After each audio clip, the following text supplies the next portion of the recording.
Hello folks, and welcome to another shocking edition of the 50 Cent Tour. I'm with some good friends and soon to be better friends, some new friends today. This is Brian James and Gerald Bryson with the TWRA.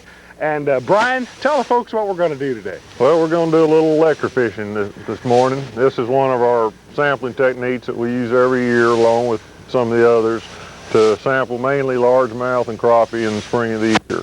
Now, you say electrofishing, that means without rods and reels. Be a little more specific. That's correct. What we do is we put a electricity current in the water and it stuns the fish and floats them to the surface where we can net them, and then we'll take lengths and weights, scale samples, and then we release them back in the water. You gotta love it, folks. It's all coming up here next on the 50 Cent Tour. You start this.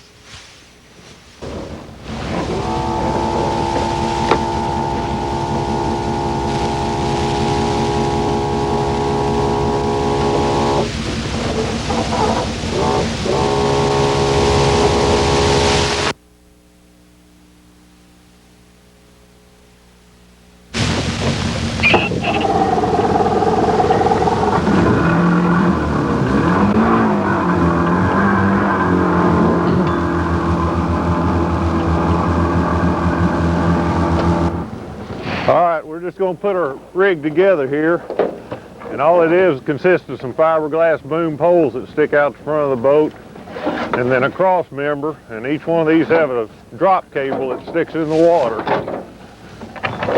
And this is all wired back to the generator.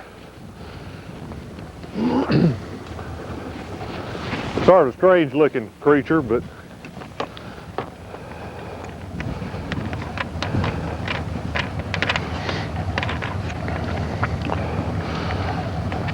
the current out of the generator is run through a pulsator box,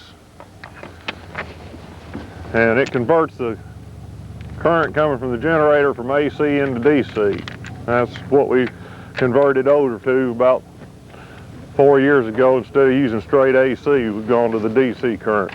Seems to increase our sampling rate per hour and a little bit easier on the fish. So. Now, what does the current actually do to the fish, Brian? It just stuns them temporarily, and the DC current pulls the fish in towards the electrodes, and it just floats them to the surface, and we dip net them. We get 20 or 30 in a live well, and we'll stop and take our lengths and weights, and if we're doing age and growth studies, we'll take scale samples. And then a couple of minutes, they're ready to go back. So.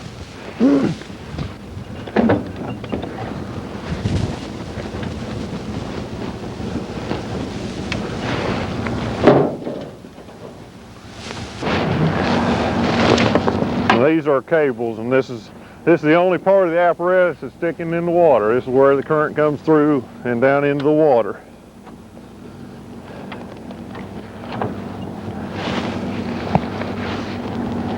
A lot of people ask us what kind of range this thing has, and it really depends on the conductivity of the water. Certain lakes are more conducive, and you get a better range as far as the field the electric current sent out. So. And we're ready to go. All right, let's go shooting. All righty. Or should I say fishing? Fishing.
just going along the bank.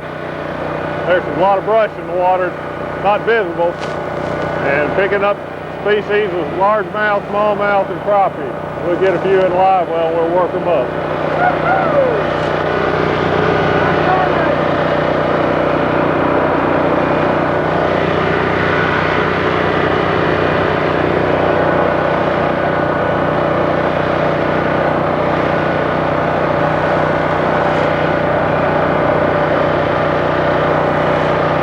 Nice one.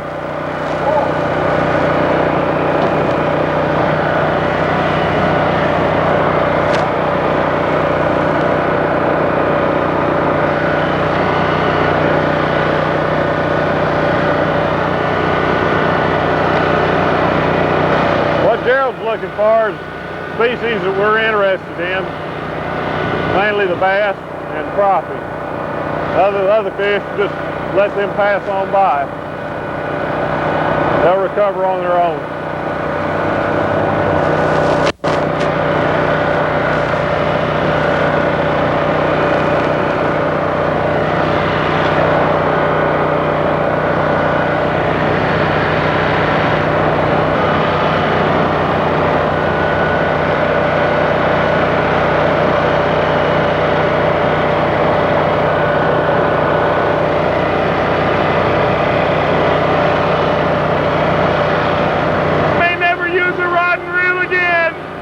I don't. You spoiled me, boy. It'll do that to you.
Well, it'll pretty well, like I said, depending on the conductivity of the water. If I stick my hand back in the water back here, it'll zap me. Oh, no. You'll get a tingle. Just a tingle, huh? Yeah. Is that all it takes to shock up the bass? Well, we're using a 230-volt generator, and I can't tell you how much voltage is actually going in the water. But right. Get enough you won't want to leave your hand in the water long.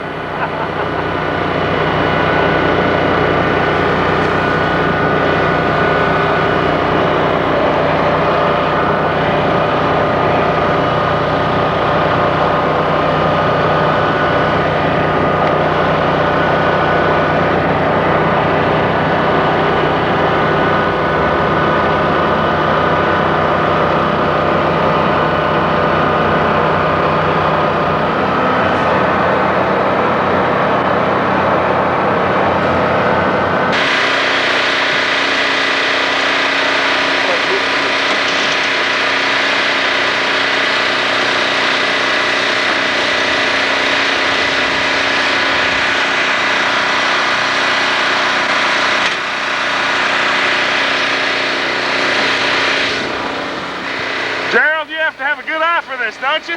Yeah, you sure do, Pete. You have to look real close sometime.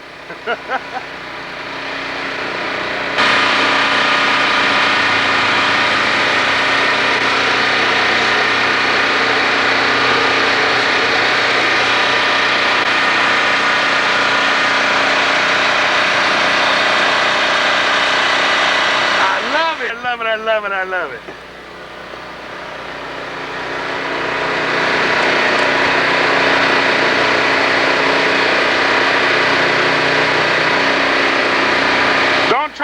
home, huh, Gerald? No, sir, no, try this at home.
Try to do is shock for a 15-minute period, and then we'll stop, work up the fish, release them, then go to another area.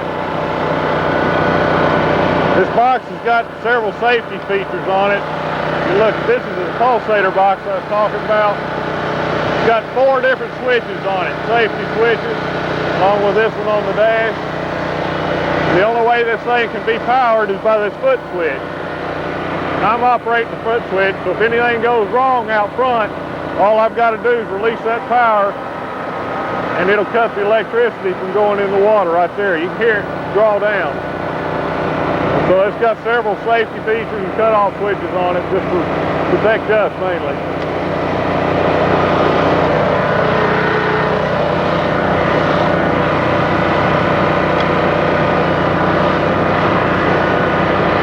Up the tree.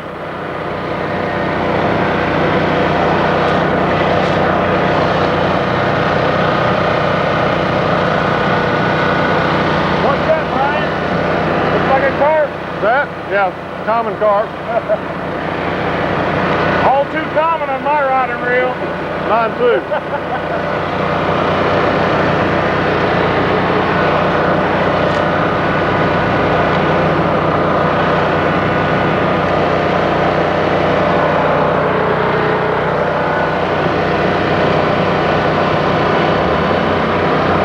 We were down here last year, I believe it was in October, doing our WR sampling, and there were several people coming in with 20, 30 crappies, nice sized crappie last year. So, but not today. Not today.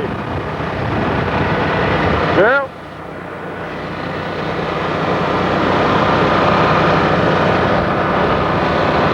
Let me get around.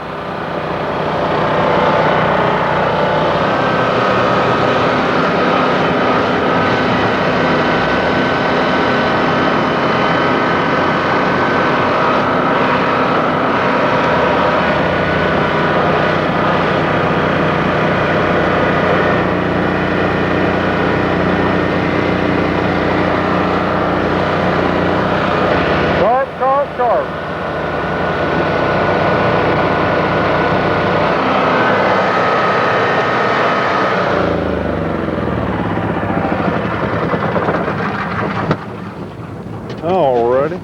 Brian, I'm shocked and appalled. A lot of carp in that hole. Yep.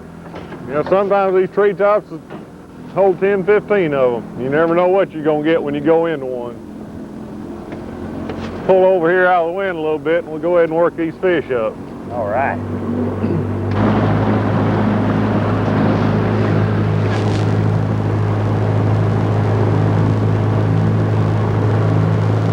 Got a couple through crappie. Bass plenty. Okay. Well, folks, this is what we're talking about, shocking fish. Now that's a nice bass, Brian. I'd like to have him, yeah. Now what are we going to do with this fish? Okay, we're going to take a length and a weight on him, and we'll take scale samples, and we can take it back to the lab. We have a fellow in Nashville that reads all the scales. He can determine how old that fish is. Just from the scale? From the scale, yeah. Boy, I tell you what, you know, folks, these fish aren't the only thing that's getting stunned today. I am stunned at watching this thing work. Well, we'll let you guys get back to work. All right. All right, we're going to start taking lengths and weights on these fish. I'll be giving the information out, and Gerald will record. 16.5,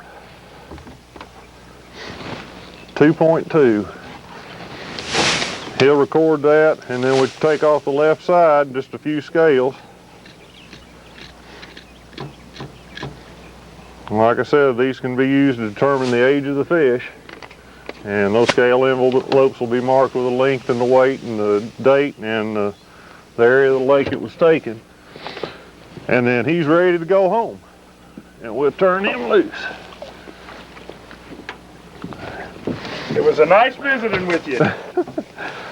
We'll use these lengths and weights. We'll take the lengths back and work up on the computer. We'll do a length frequency distribution, and it gives us an idea of the size class of the population according to our sampling. Of course, we use other information like creel samples, actual harvest data, and other sampling techniques as a whole to, you know, determine our regulations and changes that we might want to make in the regulations from year to year. Well, Brian, about 3 years ago, they put a size limit on Tim's Ford, and that's where we are on Tim's Ford. That's correct. And we put in at Rock Creek. Can you describe for us how that size limit restriction has approved or affected the lake? Well, it seems to have made a big difference. Back, I think the limit was imposed in 91, or in 90, and that year our sampling rate for the whole lake was like 100 largemouth per hour, and then in 91 it jumped to 200 per hour. And from what we've already done the lower end, and of course we're working here now, and it seems to be going to be up 180, maybe 200 per hour again this year. So fishermen may not be able to take as many home because of the 15-inch limit, but on the whole, I think they'll be able to catch more fish. The few fishermen I've talked to seem to be catching more fish than they have been, you know, a couple of years ago. So hopefully it'll help the things in, you know, in the next few years. So.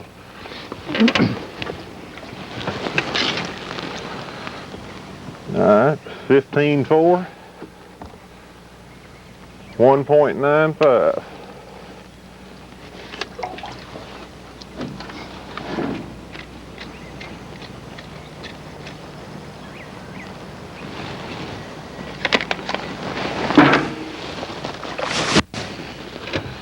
Yeah, get the big boy out of here. Where do you think you'll go? Oh, you put me on the spot now. You're the man with the experience. 4 pounds. Let's say 5'2", 21 inch. Ooh. Well, I was off by 2/10. Oh, not bad. 5 pounds. Not bad.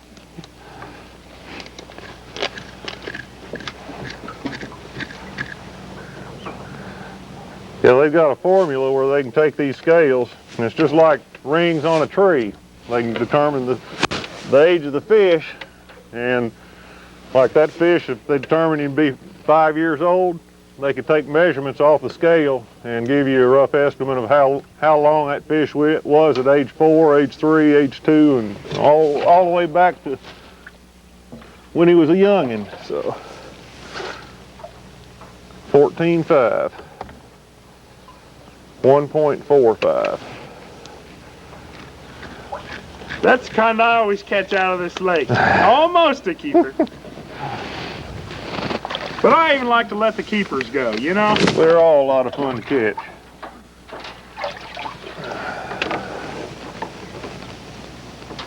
$16.8. Do you ever shock up any rockfish? 2.5. Yeah, occasionally.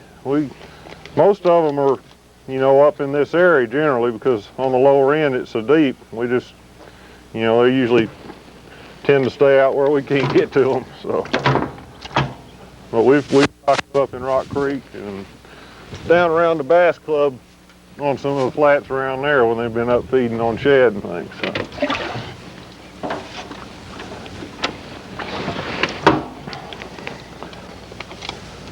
$14.9, 1.65. Oh, calm down, calm down.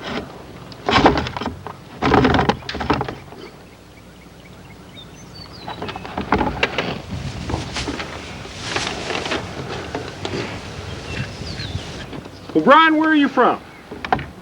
I grew up in Tullahoma. I'm living in Murfreesboro now. So. 15.6, 1.6.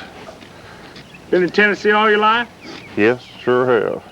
And we had the pleasure of meeting a couple of years ago. That's true. Yeah, your farm overseas allowed me to deer hunt on a couple of years ago. Well, I'd like to invite you back. Well, I appreciate it. Pretty place down there. You spent a couple of cold nights in a bus on the property. Yeah, yeah. We call that the Giles County Hilton. There you go. Rightly named. 14 even, 1.25. So you take scales off of every single fish you shock in? No, we generally try to take anywhere from a minimum of 5 to a maximum of 15 fish per inch class.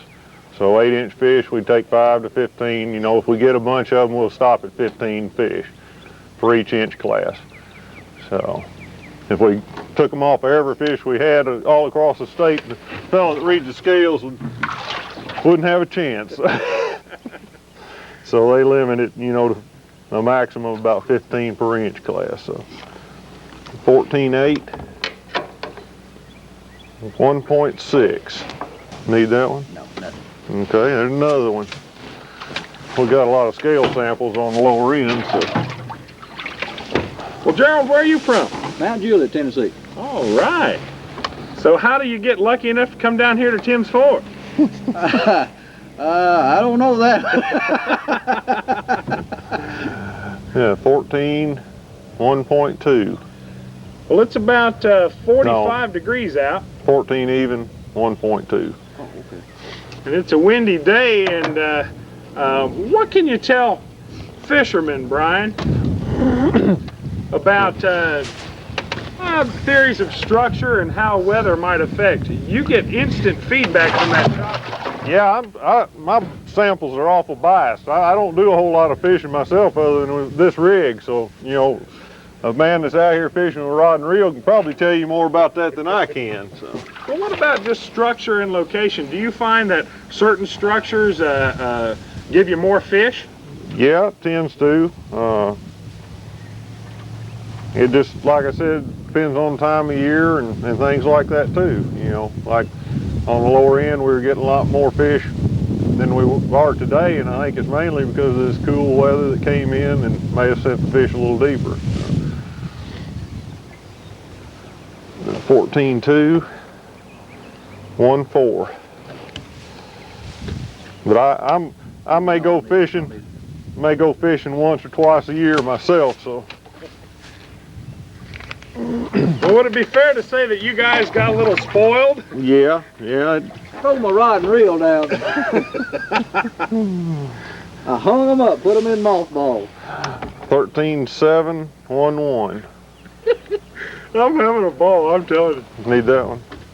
No. Okay. No more 13 or 14. All right. So you have kind of a quota of them there, Gerald. Yeah, I've got scale samples off the lower end. When we reach that inch class, we don't get any more scale samples off of them. So it's kind of keeping two papers going at once. 12.7, 0.95.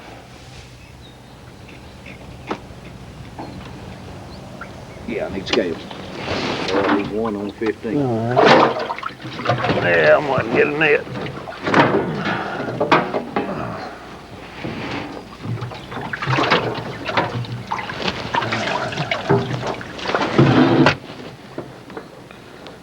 14.5, 1.4. Brian, would you say you shock up more fish out of brush or off of rocky points, or? Mostly out of the brush, treetops. You know, they're structure oriented, but there are certain banks, you know, we go down, I'm sure there's a lot of brush on the bottom or stumps that, you know, we can't see. And we do well on some just shocking down the bank, so 8.8. I was thinking last night before you about what would happen today, and I thought for sure y'all would use a depth finder, but you don't seem to need one, do you? No, and you know, if it gets below a certain depth, we're not going to be able to reach them anyway. So we're mainly pretty well stuck with just working the banks with this rig. What is that depth? Well, we've got 6-foot probes, and about 2 foot of it are out of the water. So we've got about 4 foot in the water, and then the field seems to run in a sort of a semicircle off the bottom of the probe. So, you know, we may get down possibly 10, 15 feet, but that depends on the conductivity of the certain lake that we're on too. So.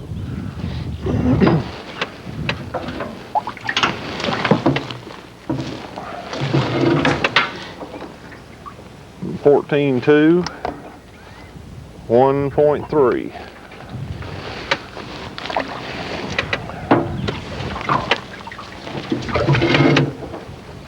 We generally try to get about 200 largemouth off each lake every year. 10 even, 0.4. And we don't necessarily take scales. We'll alternate usually, you know, 1 or 2 lakes a year getting scale samples for age and growth. So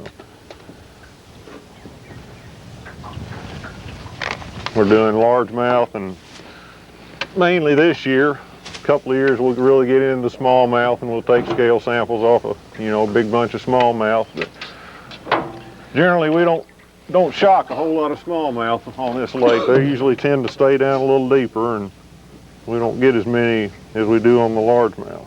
Now I heard about a year and a half ago of a shocking outing y'all had where you got tons of shad in a cove. Yeah. And yeah. You spent days counting them. Yeah, that was one of our cove roten on samples. Yeah. I think we ended up with like 44,000 thread pins, so, oh, no. in about an acre and a half. So. Well, what did it smell like on that 3rd day counting? I'd rather not talk about it. 12.6, 0.8. Yeah, we do a couple of cove roten owns every year. We alternate them on a 3-year cycle too, so we're only on Tims once every 3 or 4 years. So, and we'll usually do one in the upper and one in the lower, and they range, like I said, from an acre to acre and a half. And well, folks, you're lucky to be witnessing this. Then this is a rare thing, and we're certainly glad that the viewers at home are being able to watch this. This is the 50-cent tour, and we're shocking fish with some great fellas today out here from the TWRA, the Tennessee Wildlife Resource Agency. 15.3, 175. This one's ready to go back. He said he's had all this he wants. He's thinking how revolting. Yeah. He didn't waste any time leaving.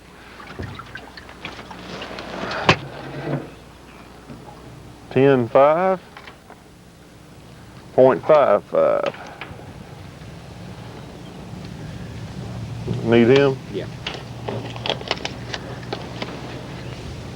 You think we might ought to remind the folks that they really shouldn't try this at home? No.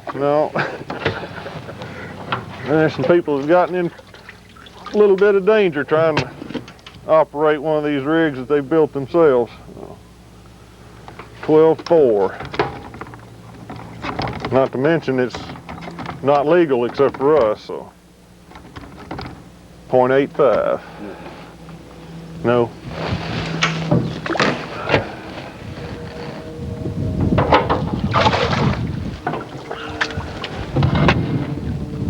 And they keep coming. Yeah. 13.2. 1.1.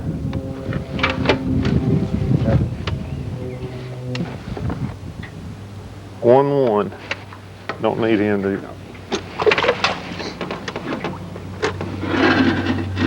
And that's all but crappie and smallmouth. Now you got a couple of crappie there, Brian. Now how do you tell the difference between a black crappie and a white crappie? Okay, there's a little bit of size variation here, but the main thing to look at, or what we look at, is the number of spines on this dorsal fin. These sharp spines here. On the white crappie, there'll be 6. On the black crappie, it'll be 7 or 8. There's 1, 2, 3, 4, 5, 6, 7, sometimes 8. But the way I look at them is you can tell the distance from the front of this dorsal fin here to the nose is relatively short. And on the white crappie, it's longer. This is a smaller fish, but you've got almost the same length from the front of that dorsal fin to the nose on this smaller white crappie as you do on that black crappie. Wow, that's fascinating. So, thanks for the crappie lesson. A lot of people go by the dark coloration, and that doesn't get it, because that fish is, you know, real dark, but that's a white crappie. Okay, this white is 8-1.35. Just a youngin'. All right, now we got a couple of smallmouth here. They're really pretty fish. Coming off those rocks. Hold that up, let folks see that. Oh boy, that is a beautiful fish. Wow. Okay, he's 12.7.95. What number he is, Brian? Hold on, I have to go back and go through it. Man, let me give you these scales here. Okay.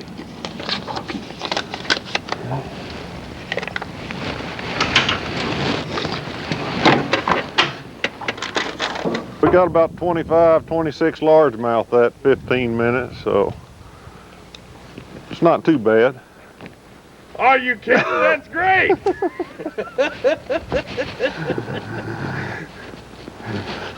We always like to do it better, best we can, you know. Well, you're doing a fine job today.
like he's looking for some handouts, doesn't it?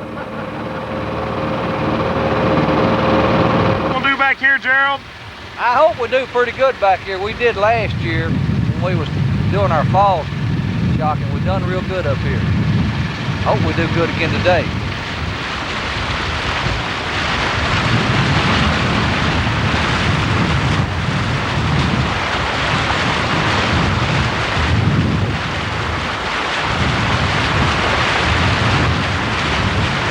If you listen to the engine or the generator, you can tell when he's getting ready to shock. Hear that sound on it? Kind of dips down. Yeah, it does. And then that's when I get ready for all the action. So you know without being told. Yes, sir. I know when I get ready to.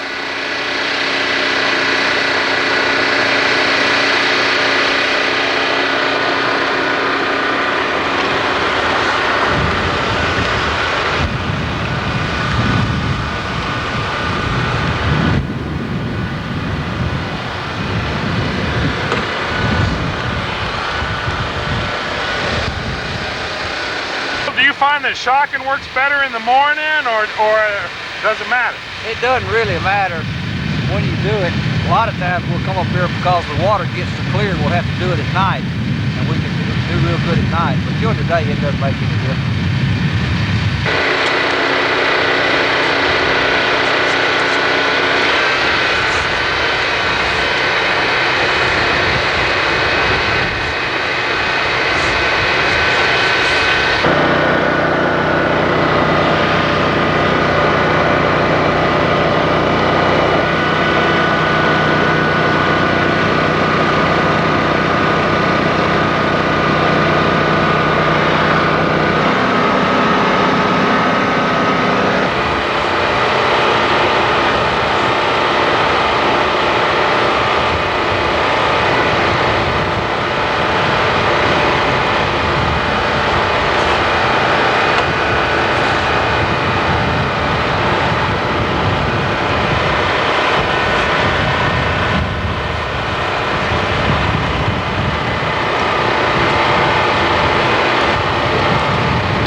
busier sometimes.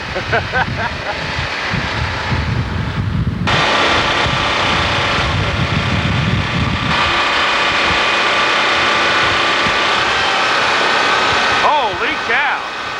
Crappie and bass galore.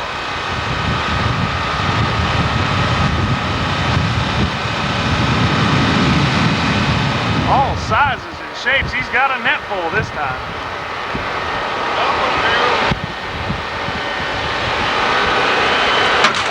Wow!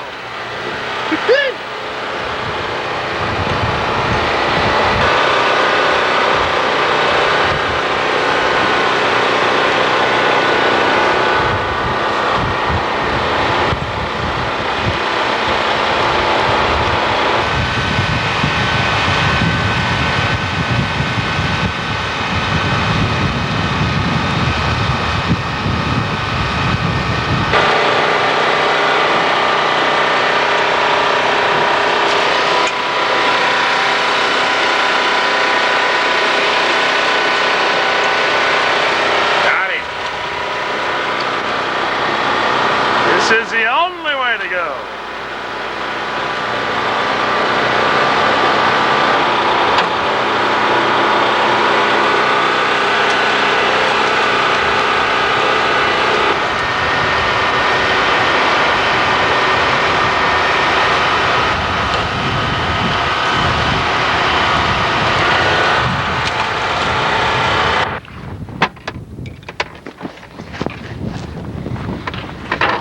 Well, that's a ton of fish, Brian. Yes, it is. Did real well this time. Sure did. Largemouth, 15.4, 1.6. Nope. Now, Brian, explain where we are now. Okay, we're out off Highway 130 near the Bass Club. All right. We moved up and we're on a different day now, and boy, the shocking's going a little more fast and furious today. Yeah, a little bit. This is one of our normal areas. We try to do 3 sections of lake, so this is our middle, what we call our middle portion. All right. 14.5. Nope. 1.35. Were you satisfied with the shocking that we did back around Rock Creek? Well, as far as our shocking rate the previous year, it's still ahead of it, but it was a little bit less than what I expected. I think it was mainly due to the weather. Right. It's picked up a little bit today, so 13.5.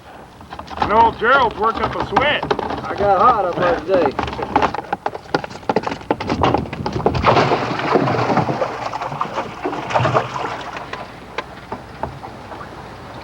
1.15.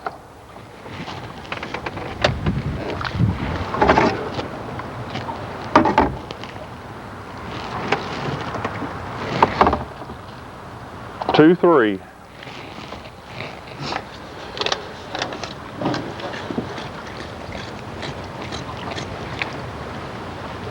Little bigger scales there. Yeah. You can see those. That's a handsome fish. Oh yeah, great. There's even bigger ones in there than that too. Yeah, that's true. Go ahead and do one of them right now. Wow. Come here.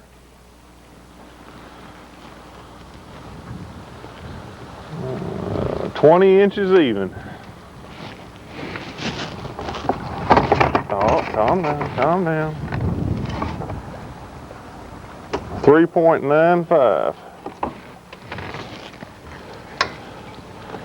I can only dream of fish like that.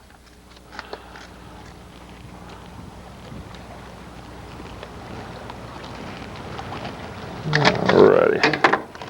Back you go, fella. He didn't waste any time, did he? No. He'll be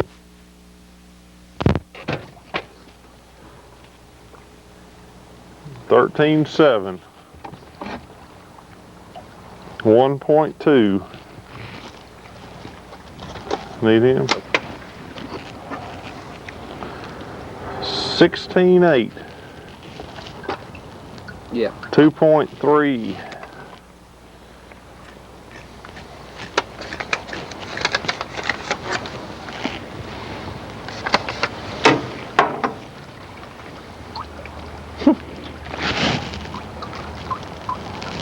He's got an extension on his ray there.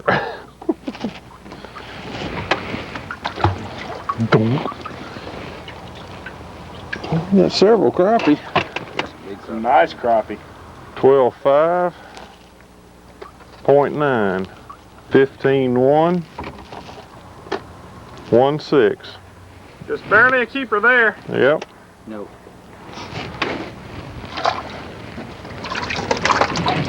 Several little one fish, 6-7 inches long. That's the future of the sport. That's right. 6.3. Like to see those. 0.1. Yep. Because of the 15-inch limit put on the bass fishing here on Tim's Ford, what do you think the future of the bass fishing is going to be in a couple of years, Brian? It ought to just get better. So now we've seen a lot more fish. Like I said, they may not be able to take as many home the first couple of years, but I think the number of fish that they'll catch will be increasing. So 8.1, 0.2. Now that is a crappie. Pretty, isn't he? Wow. Oh, I'm curious to how much this one will go. Wow. I can go ahead and measure him right quick. 13.8. Nice. Whoa. 1.55. There's a tournament winner right there. And he's still in here. There he goes. Get some of these other ones, Gerald. What we can get. Crappie. Now we got quite a few more crappie this time around. Another pretty one. Wow. Come on, hold still. It's 13.4. 1.3. Wow. Not bad, over a pound. Not bad at all. A double fistful. Yeah. Big boy.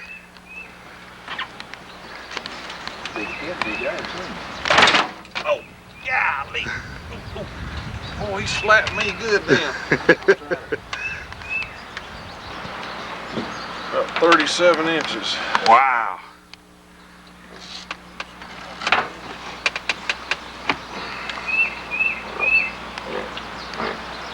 $21.15. 21.15. Now that's a big cat. Yeah, get him go. There he went. He was ready. That's pretty neat. Wow, that sure was. Biggest fish of the trip. Sure was.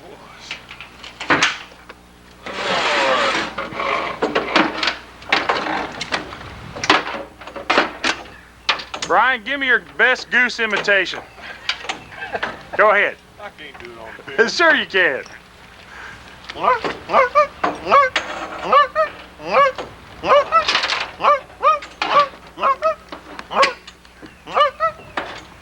That's all. That's darn good, ain't it? We sure appreciate you joining us for this 50-cent tour. I guess we'll call this a fish shocker. Yep. That's about the best term for it. We sure had fun, and I appreciate you inviting You're welcome. me. Glad you came. This is Brian James and the man behind the camera, Mr. Gerald Bryson. We want to thank you both for inviting us out here.